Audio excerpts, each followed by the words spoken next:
speak to General Ben Hodges, a regular on the show and the former commander of US Army Europe, and, well, just an expert, I think, on Ukraine, Russia, and many things, General. But one thing I want to get your immediate reaction to, no, you're not a politician, I said this before we came on, but Hungary, this is a big deal and very big excitement across Europe, very big excitement across different parts of the world.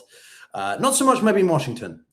J.D. Vance seems to have not had the intended effect, or maybe he did, because everywhere he goes, it seems to do the opposite. So, but yeah, jokes aside, I'd love your initial thoughts about Hungary and what it could mean for, obviously, Ukraine, Russia, and EU decision-making. Well, I think that the sense of relief in many places, as well as joy in many places, not only inside Hungary, but outside, to see that people can still, if people turn out to vote, they can still achieve something. And that was, for me, very encouraging when I think about, we have our own challenges in the U.S. and in other places. The other things that are important about this, of course, is that now a much greater likelihood that the Hungarian block of EU funds for Ukraine would be removed with the new prime minister. I don't want to get in front of the facts, but I think that could be one of the possible outcomes of this. So not only freeing up EU funds coming to Hungary, but the large support package from the EU to Ukraine, that finally moving forward, which would be just in time. So that's a positive. And then finally, there was so much obvious Russian interference going on here. I mean, the conversations between Lavrov and the Hungarian foreign minister and with Orban himself, the more that the bright light is shown on Russia's interference in things, this is part of their gray zone operations, the better chance to actually defeat it. So a lot of positives here. Yeah, and in the time that we've been speaking, since we last spoke, which was before Operation Epic Fury, or what I increasingly think is Epic Failure, obviously the US, Iran, and the implications this has had for Putin's interests in Ukraine. Very briefly, I am rather interested at the bird's eye level and the strategic level, what your thoughts have been over the past 6-7 weeks over the war with Iran and generally what it's doing to US foreign policy and military capability. Well, I think you and I have talked before about the importance of clearly identifying the strategic outcome before you start using military force and all your other elements of national power. And I think that we didn't do that. I, as a professional military person myself, I'm proud of the skill that the U.S. Navy and Air Force and special operators and our intelligence community demonstrated alongside Israeli Defense Forces. I mean, there's no denying they were very good doing what the tasks they were sent to do. The problem is, no matter how many Iranian vessels are sunk or how many launchers are hit, if it doesn't achieve a strategic outcome that's good for the United States, then frankly, it's irrelevant. I mean, we did that in Vietnam and Afghanistan. We killed lots of the enemy, and we ended up losing in both of those places. And so you will have seen, and your listeners will have seen plenty of reports that here at this point, Iran still controls the strait. They still have their nuclear material. They still have the capability to launch missiles. We're not exactly sure how many they still have left. So it's kind of hard to declare a victory there. And by the way, you still have a IRGC-led regime that seems to be even more hardline than the one that was decapitated on day one. So I think that's why we are all trying to figure out what's the president going to do next, and do U.S. objectives still align with Israeli objectives? Well, I mean, I do want to focus primarily on Russia, Ukraine, but I will come down this pathway a little bit because I think it is so pertinent to everything else. In a couple of conversations I had yesterday, I was floating the emphasis of game theory. Now, obviously, it's incredibly important in the context of military moves, decision making, and a lot of people will know prisoner's dilemma. But I think in this regard, about escalation levels and the willingness that either side is going to do raise their escalation ladder, so to speak, this is more like a game of chicken. It seems to me that Trump does not want to back down because of his ego, and the Iranians are not going to back down because this is existential survival for them. I don't know what your thoughts would be on that. Is one more reckless than the other, or it doesn't matter in this case? Because for me, a naval blockade is not a sufficient military maneuver to force your enemy to capitulate, or I don't see how it's enforceable enough.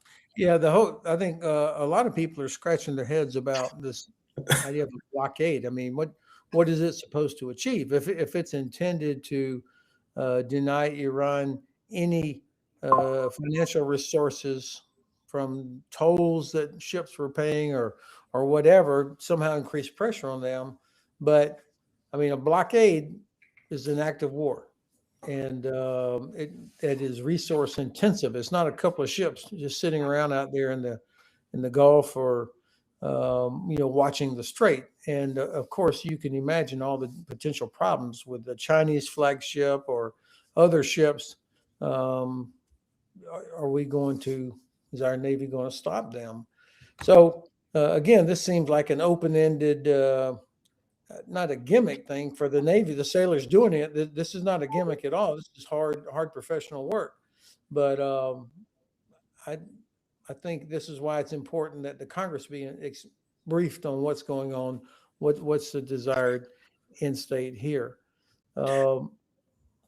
Now, associated with all of the Strait has obviously been NATO and the threats of withdrawal. Now, anyone who bothers to pick up a newspaper will know that you have the NDAA, or the National Defense Authorization Act of 2024. So POTUS needs 2/3 of Congress majority to actually leave NATO. So that's not happening. But what could Trump do? What is he looking to do? And I've got another question for you related to that afterwards. Well, of course, every president always has the authority to move resources around, wherever they are. I mean, there's nothing in the treaty or any agreement that says the U.S. must maintain a certain troop level in Europe. Right. I mean, when I started off as a lieutenant, there was like 300,000, mostly in West Germany. Today, and that was Army. Today, there's about 80,000 total Army, Navy, Air Force, Marines, special operators total in all of Europe. So the numbers, and where they are, those are the kind of things that the president could direct. Now, there's a lot of speculation that he wants to punish Spain and a couple of other countries, perhaps by moving things from there. But I mean, that would really be we call it shooting ourselves in the foot. Self-sabotage. Yeah, I mean, regardless of whether or not we're happy with what the Spanish are doing, or the fact that they're not anywhere close to fulfilling their obligation on defense investment, the base at Rota and the base at Marone there are very important for us, for the United States, not only because of where they are proximate to the Straits of Gibraltar, but also this is part of the whole system, the logistics systems for the Navy, for our Air Force aerial fueling tankers, the ballistic missile defense system, which is based on 5 different U.S. Navy destroyers, are home ported there in Rota. So, I mean, there's a whole support structure that's there. They're not there to guard Spain. It's part of our strategic infrastructure. And so to say, okay, screw it, we're moving them. Okay, it's not like moving from one parking lot to another parking lot. I mean, it's infrastructure, this contract. Can I just, if I can jump in on this point, isn't it the most absurd thing to do? Because it's not like it's even worse than moving them out, because at least you're bringing them home and sort of replenishing your own sort of whatever stockpiles and stuff. You're literally just moving them around. I called it a circle move, a game, musical chairs. So I'm still waking up. Clearly, I need a third coffee already today on Monday morning. But no, it's a game of musical chairs. You're literally just moving them from one place to another. It doesn't change anything. The security architecture and aggregate is still the same. And if anything, if he moves them from Spain to Eastern Europe, because the idea is you want to punish the less supportive European nations and support the more, Poland and the others, well, that's only going to work in Europe's favor because it bolsters NATO's eastern flank against Moscow. Or am I missing something? Well, the thing that's not so obvious is the infrastructure, the support that's there already in existence in Rota, for example. I mean, you have longstanding contracts for maintenance, for training, the people that support these ships. I mean, it's not just a parking area for ships. It's a significant part of the infrastructure. And so if you want to relocate that to punish the Spanish, it's going to be several months at best, reestablishing capabilities elsewhere. And, a big part of our successful deterrence over the decades was this trust. And in this case, while I think some European countries could have been a little bit more clever on how they responded here, the fact is this is a war of choice by the United States. And you can't start one of those and then just assume all your allies will follow you into it. And that's where we are. And of course, we could have been smarter in understanding that Prime Minister Sanchez is he has saved himself politically. I mean, for domestically inside Spain, he was in pretty bad shape. Now, this has really ratcheted up his favorability there in Spain. And we, okay, well, screw you, we're moving our base. That will just make him even more raise his profile. So what I hope is that the military leadership from the Supreme Allied Commander, the chairman of the Joint Chiefs, and others, and the relevant congressional defense oversight committees will say, hey, hold on. Let's think about what's best for the United States. Where do we need to have things? And, maybe moving out of Spain as an example, or out of Italy or any of these places might not be the best thing for us. You're much more measured than I thought you were going to be, if I'm honest, General. I thought you'd be a bit more amused by the moronicness of these decisions or sort of suggested ideas to do. Well, at this point, it does nothing to just keep saying how moronic it is, which I have said, but try to explain, because I get plenty of unfriendly comments, on Twitter and things about this, but they're typically from people who don't understand why do we have something in Spain? They're not there to guard the Spaniards from the Moroccans or whatever. It's for our benefit. And so that's what I'm trying to do. You have a good platform, and you're giving me a chance to try and explain to serious people, why it matters, why we're there, why we don't want to be too quick to ditch it. Well, the irony is that in recent days, I've actually started a new series of quick takes where I'm a bit more unhinged, perhaps like Trump was a couple of weeks ago, where I just I've tried to apply rationale and strategic thinking to Trump, and now I'm just like, no, he's just So I've gone completely off the cliff of reasonableness. But all right, well, I'll be worried when I see you sending out tweets at 3 a.m. With you as Jesus in some picture or something like that. I hope you're not going that way. Okay, hang on. Let me just close my ChatGPT tab. I was making it. So moving on then. What about therefore the implications for these strategic shifts? Let's just sort of blanket them together for Moscow. How do you think Putin's feeling right now? Because he's been benefiting from a lot of windfalls, making $150 a day, but things are still not exactly going on very easily for Russians on the battlefield. So I'm kind of interested for your broader take, and then we'll dive into some specifics. Okay, so obviously, we're with Orban's defeat, that's a huge blow for the Russians. All right, so they're losing their main guy who was able to interfere with inside the EU or NATO when it comes to Ukraine. So that's going to be a setback. The second thing is and you're right, from a positive side, is the price of oil going up. He's benefiting from this, no doubt. And the one person on the planet that President Trump never criticizes is Vladimir Putin, and so he can continue to enjoy not having to worry about pressure from the United States, and he doesn't seem to be too concerned about pressure from European countries so far. But the Ukrainians, I continue to be impressed with how well they have figured out not only how to stop Russia's ground operations and even push them back in certain places, but also their ability to hit Russia's oil and gas production and export capability. I mean, that to me really is path to victory for Ukraine. Is no matter what the price per barrel is, if Russia does not have oil and gas to export, then this leads to the inevitable collapse of Russia's ability to fight the war. Now, when does that happen? Not this year, I don't think, but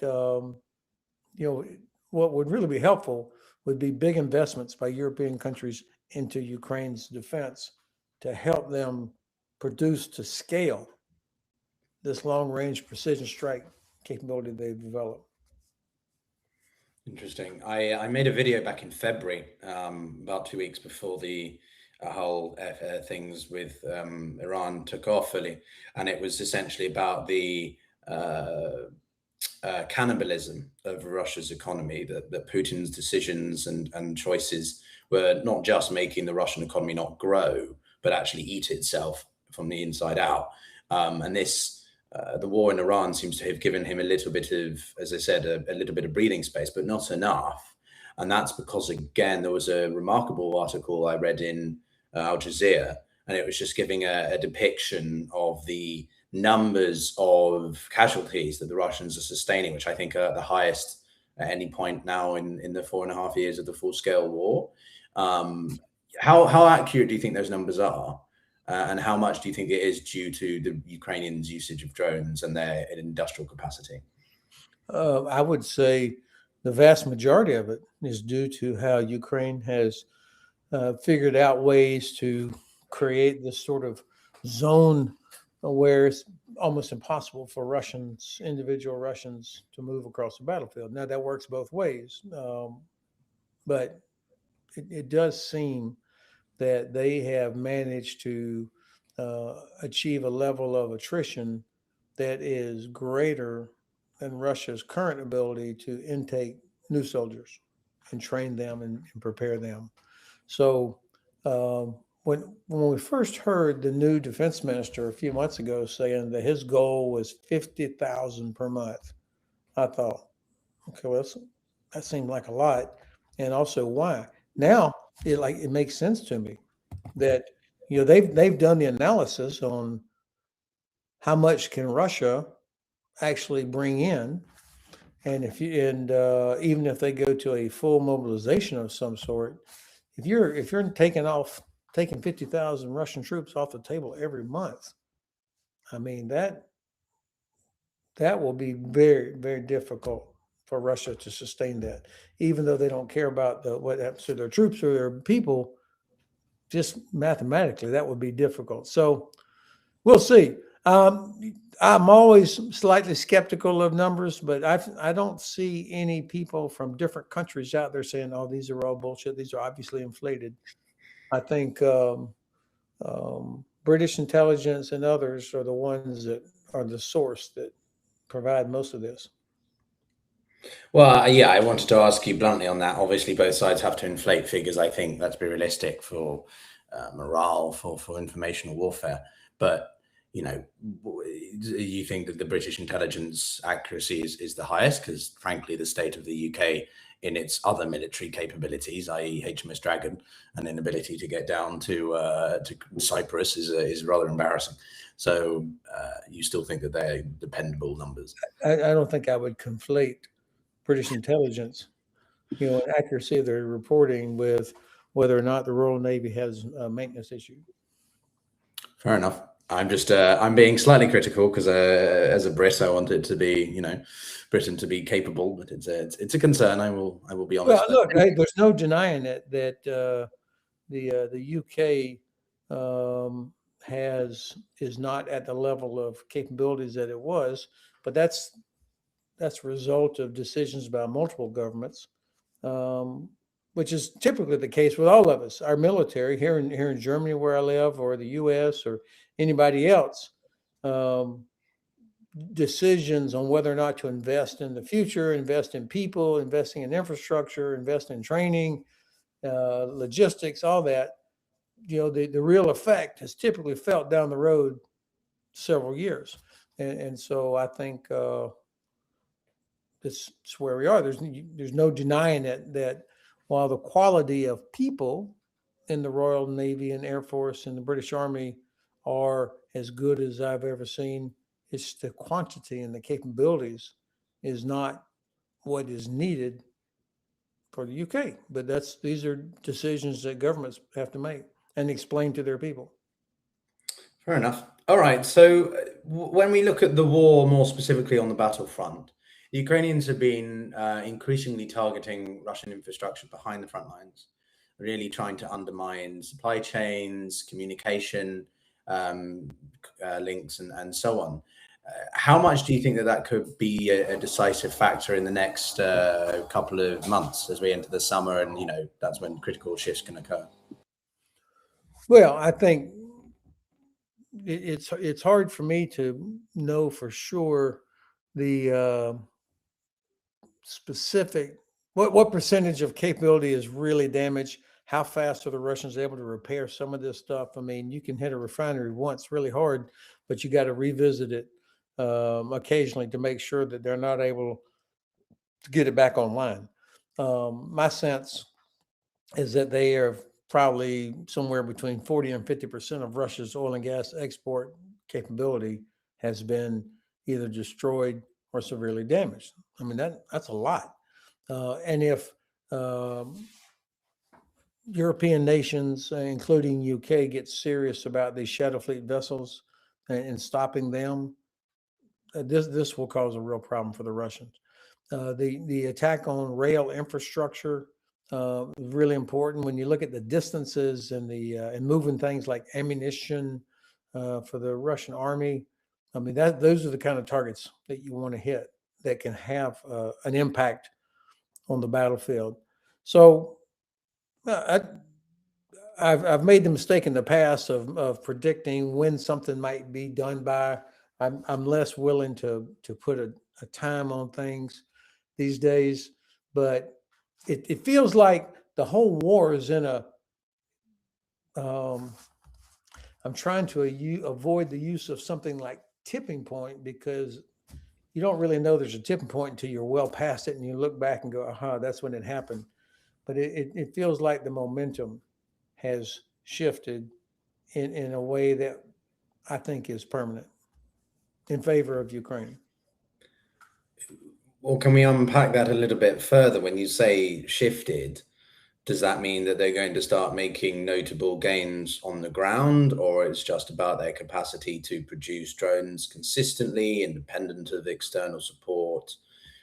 Is it about the numbers, the funding? What aspects do you think are contributing to this? Okay, good. So for sure, one of them is that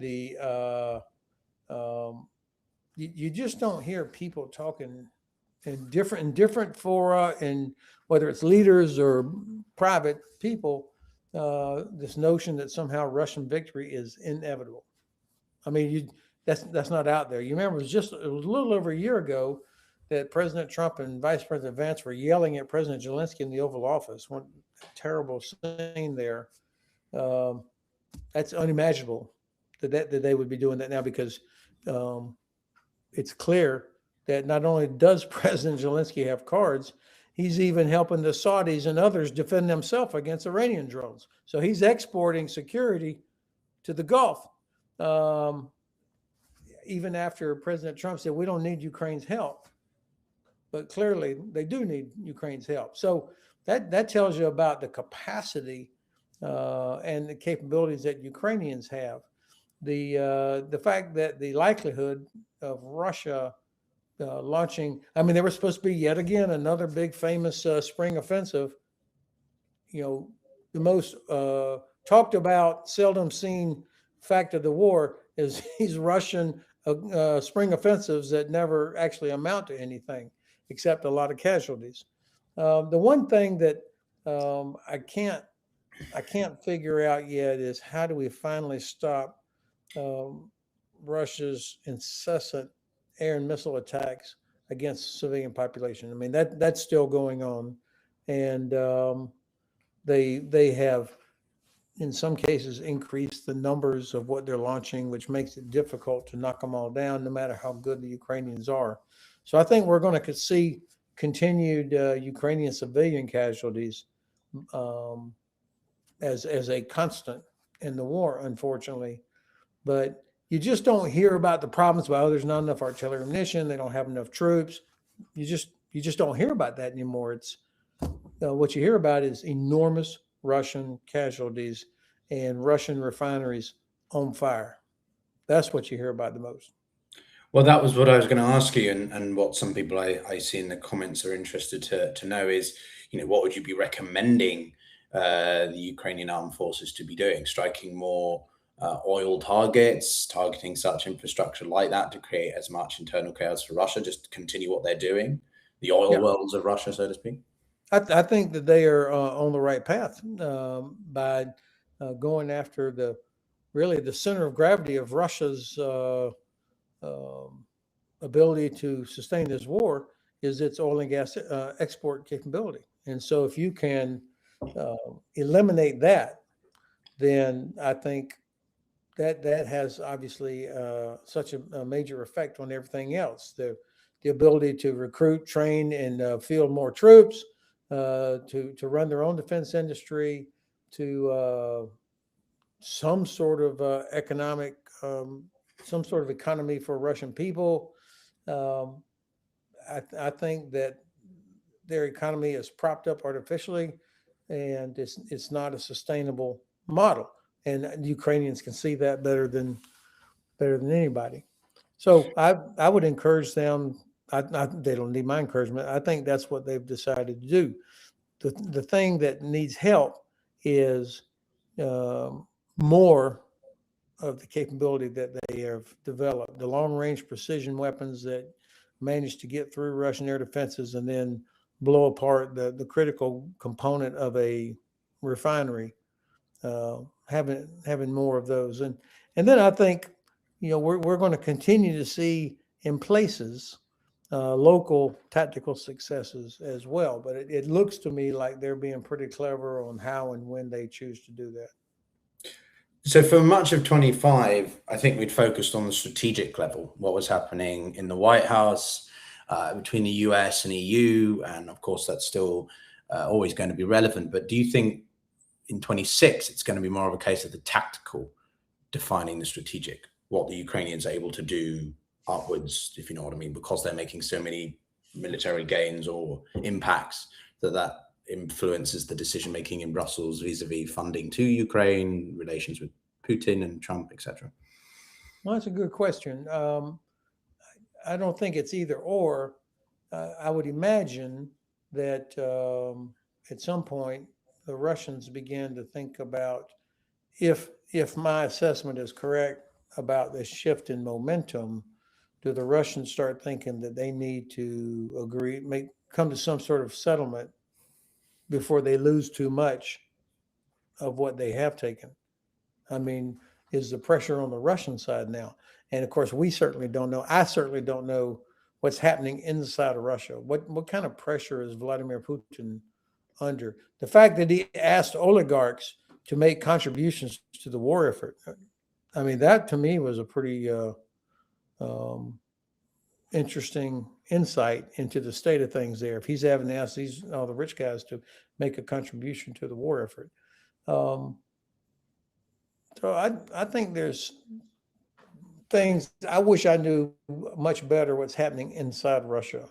The people who can read the language that I listen to talk about the Russian male bloggers, how critical they are of the Russian war effort, and they have a sort of there's a collective reputation for them being pretty candid. Um, and right now it seems that they're pretty bearish on Russia's situation. The Ukrainians can see that, obviously. Yeah, I mean, I can say limited about that because I don't speak Russian, unfortunately, but I have a lot of friends there, and it's yeah, people are pretty pissed. Aside from the traditional alcoholic version of pissed, they're pretty emotionally pissed off as well. I guess my final question for you, or penultimate question, is what if Trump really tries to pull a fast one on NATO? What if we see a really unfortunate position over transatlantic relations? Could that embolden Putin in some way, or he doesn't have the bandwidth because of what we're seeing right now on the battlefield? Well, as you alluded to earlier, I don't think that the United States, the president can unilaterally pull out. And I think while there are some members of the Congress that complain about NATO and say we should get out, most of the serious, knowledgeable people understand this. It's in our benefit to continue to be in NATO. And so while the actual profile of what's there may change, I just don't see that changing in terms of U.S. Remaining a part of the alliance. It's our benefit. But the secret sauce for NATO has always been the cohesion, the fact that no matter what was going on politically, there was never a doubt that the U.S., the U.K., Canada, Germany, everybody would always show up to defend another member of the alliance if there ever was an attack.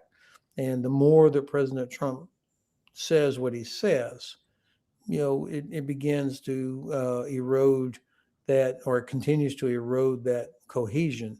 And that could lead to the Russians making a terrible miscalculation about whether or not the alliance was still really willing to fight. And then in less obvious, but this lack of trust also will cause some countries to begin to be a little bit less willing to share intelligence. And I think understandably so. And that's definitely not good for any of us if you don't have this good intelligence sharing. 50% of what the U.S. government uses does not come from American satellites. It comes from allies in terms of intelligence. And that's the kind of thing, that's the narrative that Putin wants to feed, is to keep eroding the confidence between all of us. Their gray zone operations are going to continue. And as long as they see that we're not able or willing to actually really inflict punishment on them for what they do, then I think that will continue. Yeah, I mean, from my perspective, I'm very bullish on Europe, partially because I want to be, but also because I just think people are overly pessimistic. I think there's a lot of potential here. NATO without the United States, or NATO minus, is still $400 billion worth of military expenditure. That's more than China and Russia combined. And that's not without putting a lot of European economies in a wartime footing, like Russia is at max capacity, let's be honest. So I think that there's a lot here. Now Hungary's back in, and I'm just seeing in a headline here that the UK could adopt an EU single markets rule. So the UK is really beginning to, one of the few things the government is doing right, pivot more towards Europe and less from the US, as much as I don't like to say that. But, in your opinion, these are the things I'm watching. What would you encourage people to watch in the time that we next speak, in a month or however long it is? Well, the president has an important meeting with President Xi coming up in just a few weeks. And I think both the U.S. and China are probably anxious to avoid a big, high-profile blow of some sort ahead of that. So that's one thing to see how they move towards each other. This interesting thing by the Royal Navy and the Norwegians calling out these 3 Russian submarines the other day.